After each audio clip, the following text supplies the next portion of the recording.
Hello, everybody. Welcome to this week's episode of Team Jack Live. I'm your host, former Nebraska Cornhusker Jeremiah Sirles. Today, we have an absolute legend joining us today. We have Larry the Cable Guy, Nebraska native, born Pawnee City. He is a co-star in a lot of movies. He also is the beloved voice of Mater, the Global Globe-winning animated feature of Cars 2, Cars 1, Cars 2, and Cars 3. And in 2014, he donated a show to Team Jack at Pinnacle Bank Arena with surprise guest Jeff Foxworthy, raising almost $100,000 for the foundation. We are so excited to have you aboard. Dan, how are we doing today? Man, I'm doing fantastic. You know, I love it when they say the beloved character. I'm beloved. I've never been beloved. Oh, you're always beloved. You're definitely. I have one quick thing. I don't know if you remember, but in 2008, we actually had breakfast at the old Courtyard Marriott on my recruiting visit before the Missouri Tigers football game. And I'll never forget it because it was one of the highlights of my trip because we got absolutely destroyed by Missouri that game. But I remember sitting there and I had never met you before, and I had grown up watching you, my entire life. And so actually meeting you and seeing you, I totally had no idea that you had such Nebraska connections to the university. Where does your love for the Cornhuskers come from? That's great. Hey, by the way, where was that? What restaurant was that at? Where were we? It was the team breakfast at their Country Inn and Suites over off of 27th Street, right across from the Ruby Tuesdays. That's right. I got invited. I think that's the day that I got invited to lead the team out of the tunnel. Yep, it sure was. I was with a buddy of mine from Florida, Greg Batten, and I think we both ran out of the tunnel. So, yeah, man, that was awesome. I was so starstruck. I get starstruck over Nebraska people. So you? Yeah, Jeremiah, I'm telling you, I tell everybody, I've met so many cool people. I am not starstruck by any celebrity. The only people I'm starstruck by are people that have influenced my life when I was a little kid, because it's just so awesome. Like when I met Tony Orlando. Tony Orlando was the big in the 70s and the whole deal. But when I met him, it was like, man, I remember this guy from when I was little and the soundtrack to my junior high, you know, so that kind of. But any football player, anybody that has a red N and a football helmet, I am so shy and starstruck because it is like, holy crap, it's the Huskers, freaks me out. So yeah, it's funny because I get just as nervous, and I feel that I'm just a stupid idiot, so I don't know why they would be starstruck over me. But yeah, I grew up in Pawnee City, Nebraska, and man, I'm just a Nebraska kid. I moved to Florida when I was 16 years old. My dad got a job down there, but I used to call. This was before cable. I missed the Nebraska games.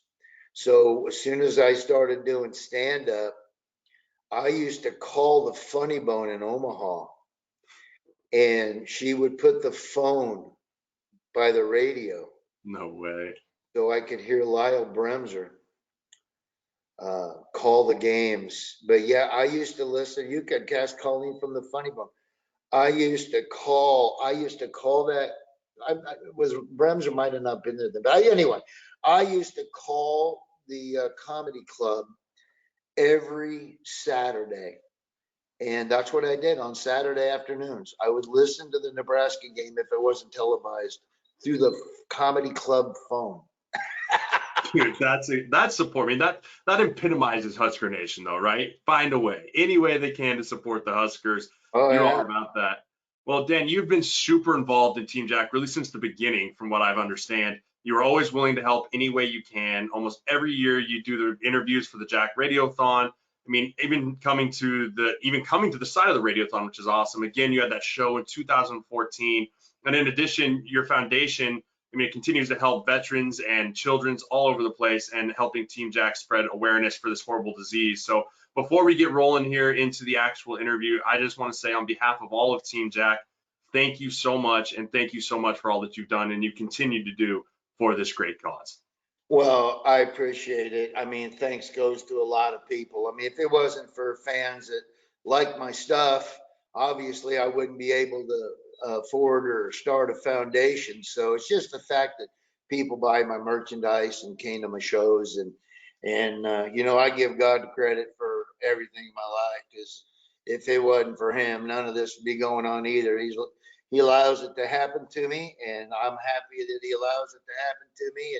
And the fact that I'm able to distribute money, that's all to his glory, not mine. So I'm glad that I'm just a little part of it to be able to do it. But yeah, that foundation has been awesome, and we love helping vets and kids, and that's what it's all about, man. When you reach a certain point in your career, and when it becomes more about helping others, and you don't have to worry about finances because you've been blessed in that way.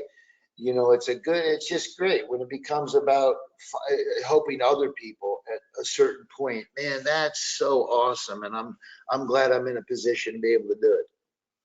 Absolutely. I couldn't agree with you more. I mean, it's one of my favorite things to do now that I'm retired from the NFL and been ways to give back. And this is one a great way of keeping the awareness spread with Team Jack here. Guys, if you're in the chat here, we will be doing a question and answer session here live towards the end of the show. So please send your questions in for Larry or myself or Dan and myself, and we'll make sure that we can get those answered for you. So that leads me into my first question for you here. Larry the Cable Guy is your character, and that is what got you to where on your stand-up and the whole bit, and he's beloved. But where does the character end, and where does Dan begin, and how have you merged the two over your time now? Well, obviously it ends when I'm off the stage, or when I'm Right. on the recording stage, or that's when it ends. Some people that don't like you, they always like saying, well, he's become this character. And that's not true. I'm a regular person when I'm not on stage, and I just turn my accent up and go from there. And I pick the accent up when I moved to Florida. And I mean, I defy anybody to move to the South and be a country kid and hang out with a bunch of rednecks and not start talking like them in a couple of years. you know. So, but no, I turn it off and turn it on like that. So it ends when I'm back at the house. I'm just a normal guy, and I love the character though. I love writing for it, and that's about it. So how did the character come to be? What was kind of the origin story of Larry the Cable Guy?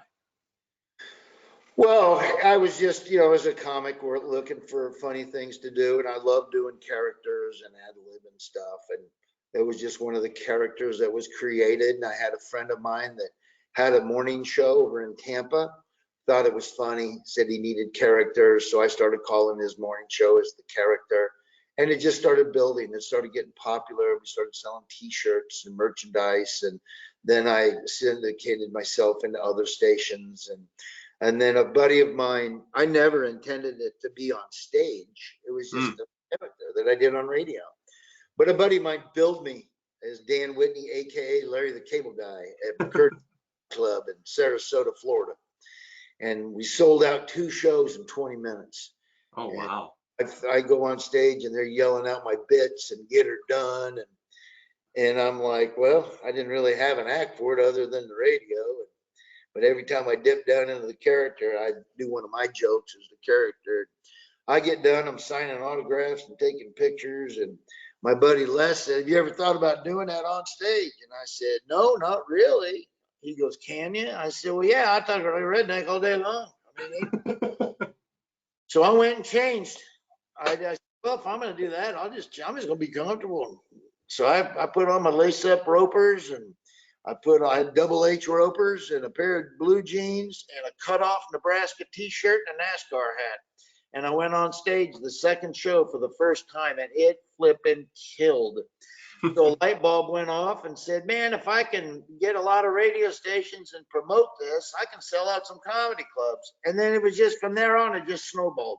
It just got bigger and bigger and bigger. And I mean, it's crazy how that works, but that's basically how it worked. I never really planned on it. It just kind of happened. That's awesome. I've never actually heard the origin, so that's really cool to hear for myself. I'm sure a lot of people in here. It took a lot of work though, Jeremiah. Oh, It I wasn't believe. like I just, to get that character popular and out there, I called morning shows. I had a total of 27 morning shows that I had gotten. And I did a social commentary on these radio stations to promote my wares. It lasted about 3.5 minutes, but I did that every day, 5 days a week for 13 years. Wow. And yep, and then it was very instrumental into me getting on the Blue Collar Comedy Tour, which changed my entire career path. But if I wouldn't have done that stuff, that would have never happened. So it all led to that one moment. So yeah, it definitely took a lot of work. Oh, I have no doubt. Anything that's worth doing does, right? Yeah, exactly. So you're born and raised, as we said, Nebraska, Pawnee City. That's a population of what, maybe 1,000 people, if on a good day? Yeah, when I lived there, it was 1,270. Now I think it's down to 836. What was it like when you came home for the first time after you'd gone maybe on one of those big tours, or you had kind of made that staple and you came back home? Was it just bizarre to come back home and people look at you different, or how did that work? Well, it was crazy because I had been back there since I in like 1980, I think was the last time I was there. Okay. And so the first time I had went back was right in the middle of my successes. So we'd already been on about a 4-year, about a 3-year arena tour. Okay. And we're still in. I mean, I did arenas with tour buses for about 8 years. So we were close. We were heading somewhere, and I said, "Oh man, can we go through my hometown?" And I had kept in touch with my buddies, the Hobbeggers. They lived down in Pawnee City. So I called them and said, "I think we're going to come through town in the bus."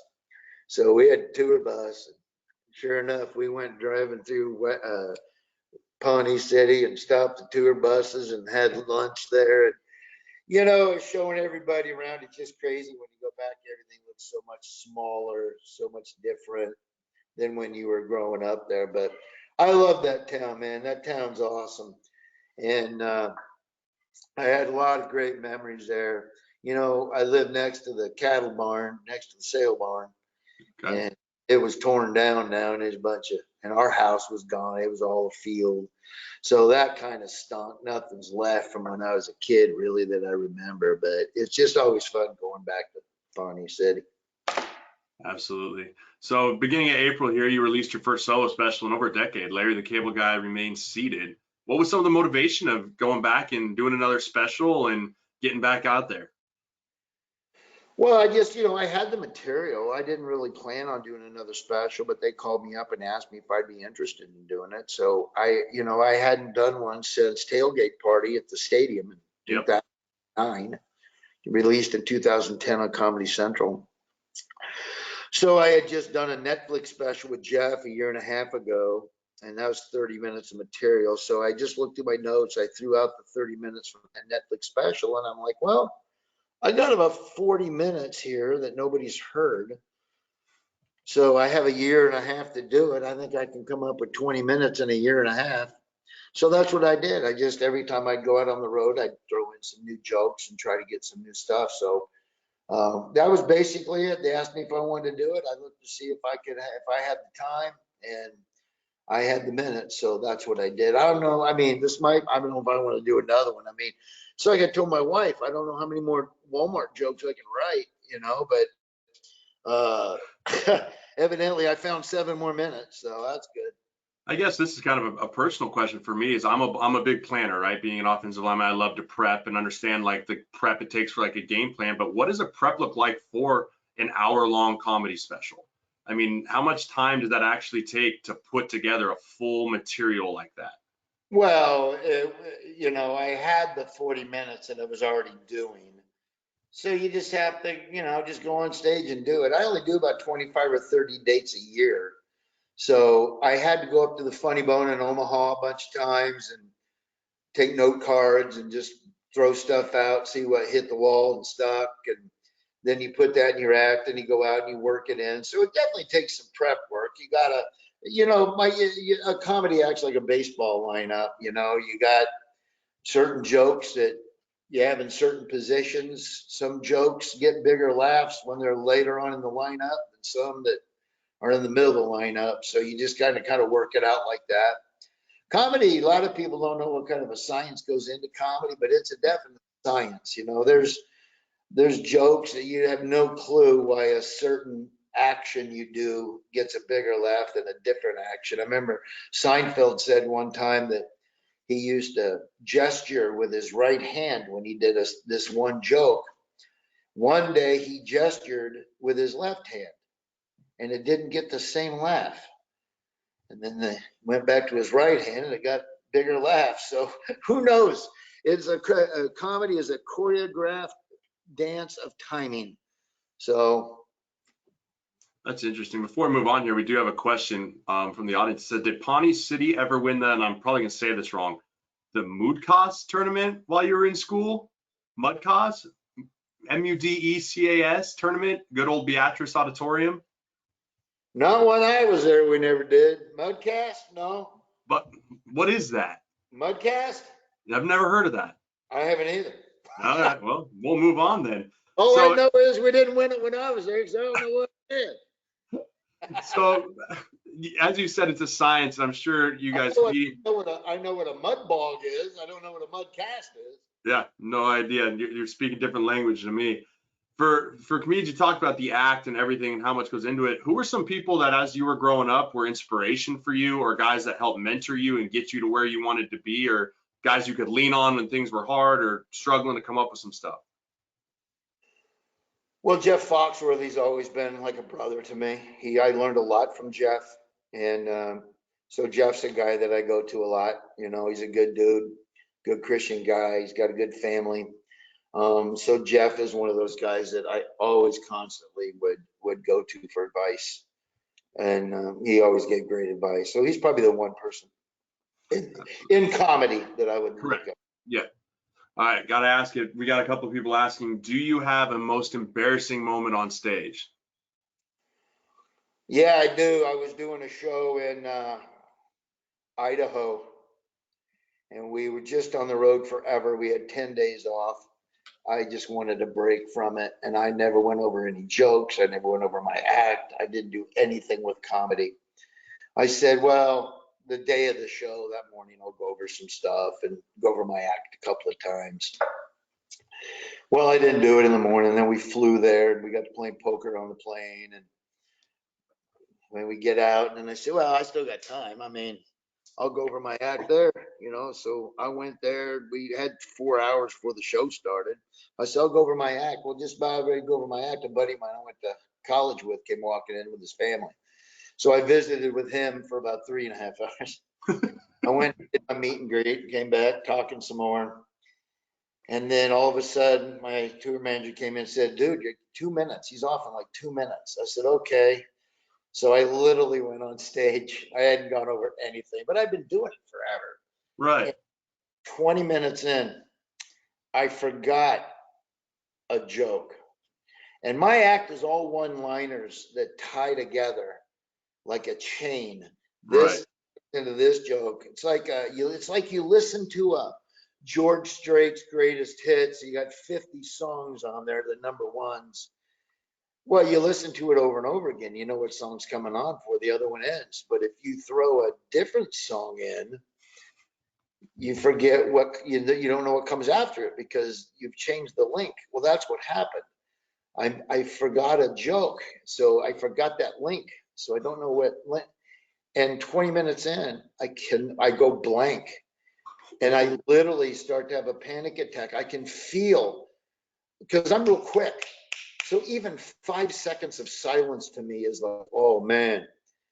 And I forgot my act. And I'm trying to think, oh man. And all of a sudden I get a heat flash. Oh, no. And my legs get kind of shaky because I'm like getting real hot, like I'm gonna pass out. And I just looked at the crowd and I said, well, I just forgot my act. I know. And there's 8,000 people in the arena. And they're laughing and laughing. I said, no, I ain't kidding. I just forgot my act. They're laughing. I said, what was I just talking about? Somebody said something, and somebody else yelled, start over. I said, yeah, all right. So I started over. I got a huge laugh. And then I said, hey, Randy, go get my computer. I can't, So he runs. Then I pull a couple of just street jokes out of my butt. They laughed. I open up the computer, and as soon as I open, I go, anybody know how to operate one of these things? And they laugh, and I didn't not being able to work the computer, and they laughed. Then I found the joke. I go, oh yeah, that's where I was. They laughed. And then I got right back on track. It was about a 12-minute stoppage of me not knowing what I was doing. And then the last 40 minutes of the show, I was real hesitant. My timing was off a little because I was so worried it was going to happen again. And I got off stage, and I said, man, I feel bad for these people. That had to be the worst show they've ever seen.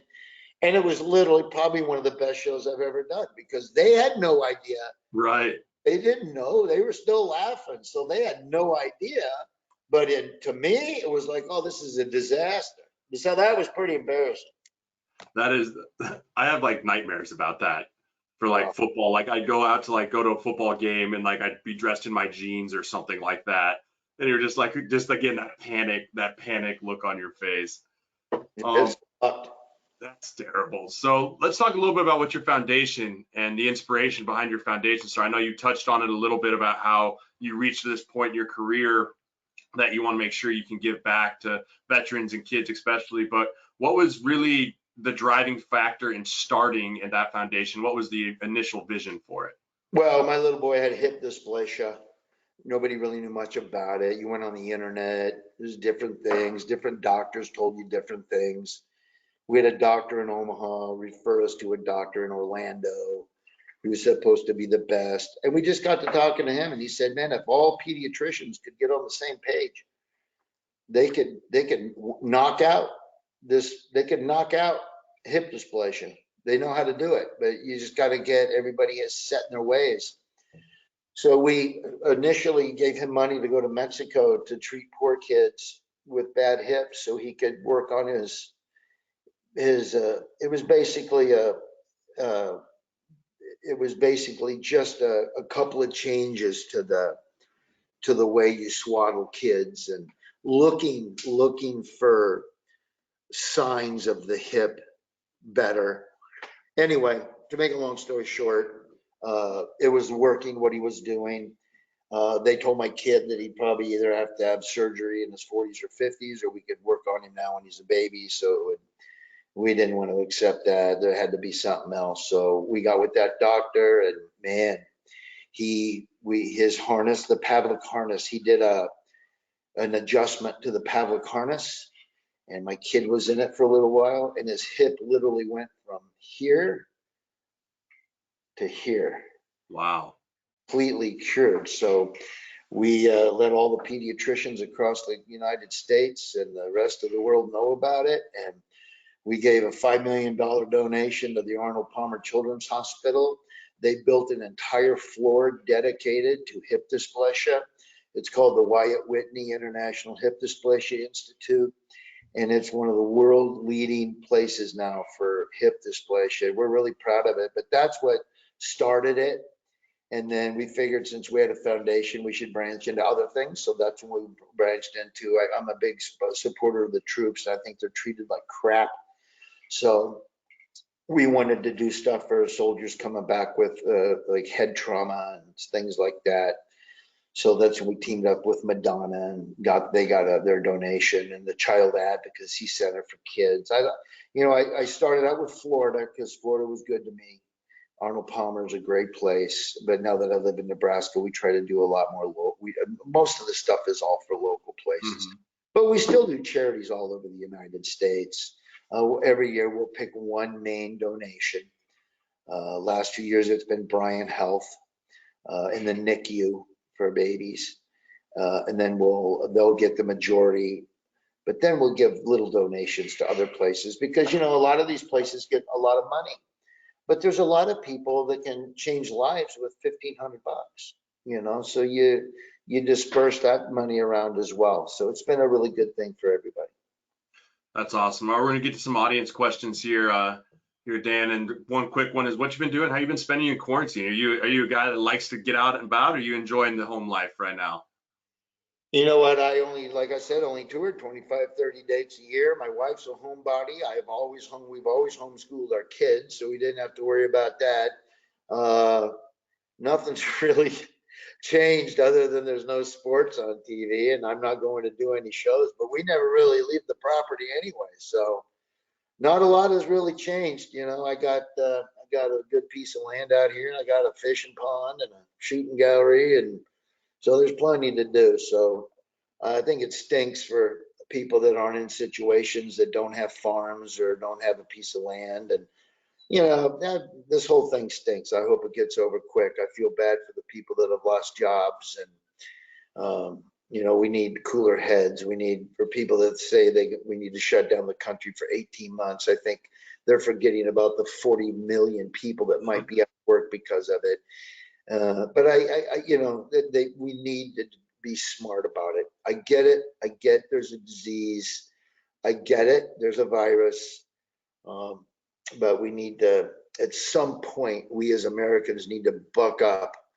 And, we have a Bill of Rights and a Constitution, and we can't let fear take away things that other people have fought and died for us to keep.